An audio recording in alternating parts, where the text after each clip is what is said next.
भूख हड़ताल को तोड़े। यदि आपको राष्ट्र के विषय में बात करनी है और राष्ट्र के विषय में आपको भी वास्तव में चिंता है तो पद यात्रा पे निकले।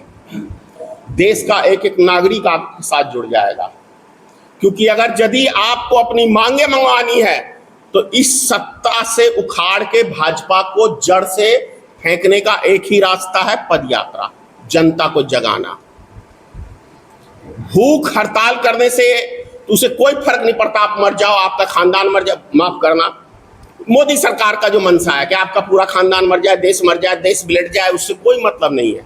क्योंकि मैंने पहले ही लफ्ज में कहा है कि मोदी के पास मानवता है ही नहीं दूर दूर तक। मोदी के पास जो दिल है ना वो इंसानों वाला नहीं है, वो शैतानों वाला है, शैतानी माइंड का व्यक्ति है। तो इसलिए इसको कोई फर्क नहीं पड़ता कौन मरता है कौन जीता है।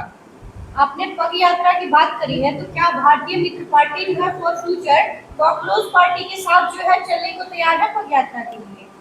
ये बिल्कुल चलने को तैयार होंगे, बिल्कुल चलने को तैयार होंगे। शुरुआत तो करें, यही जरिया है।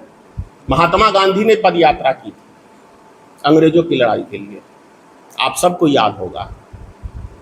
अंग्रेज झुके थे क्योंकि अंग्रेजों के अंदर इंसानियत भी कुछ बचा हुआ था, लेकिन आरएसएस, भाजपा, विश्व हिंदू परिषद, करोड़ों मील तक, दूर दूर तक इनके पास इंसानियत नाम की चीज नहीं है, इसलिए इनको कोई फर्क नहीं पड़ता है। और देश में आरएसएस की सरकार है, विश्व हिंदू परिषद की ये सरकार है, और उन्हीं के टीम से निकल के, मतलब संगठन से निकल के सत्ता में सारे बैठे हुए हैं, उन्हीं के सदस्य हैं। तो क्या चल रहा है देश में, हमसे आपसे छुपा हुआ नहीं है। सोनम वांगचुक का जो है वजन बहुत ज्यादा उनका घट गया, डॉक्टर्स एनालाइज कर रहे हैं कि जिस तरीके से 9 किलो उनका वजन घट चुका है अभी तक, और 19 दिन से वो धरना पे है, खाना हमने वो भी दौर देखा है जब कांग्रेस पार्टी में हम थे कि अगर एक दिन के लिए 24 घंटे के लिए कोई समर नाले पे मधुबनी में अगर भूख हड़ताल पे बैठता था, डीएम हो या मंत्री हो, हर हाल में कोशिश रहता था उनका कि 24 घंटे के अंदर उनका धरना तुड़वा दिया जाए। अगर कुछ उनको हो जाता है फ्यूचर में तो क्या लग रहा है कौन जिम्मेदार? देश माफ नहीं करेगा। और कौन जिम्मेदार? सरकार जिम्मेदार। और ये जान लीजिए कि सोनम वांगचुक को अगर कुछ हो गया तो मोदी और मोदी के टीम को इस देश से भागने का रास्ता भी नहीं मिलेगा।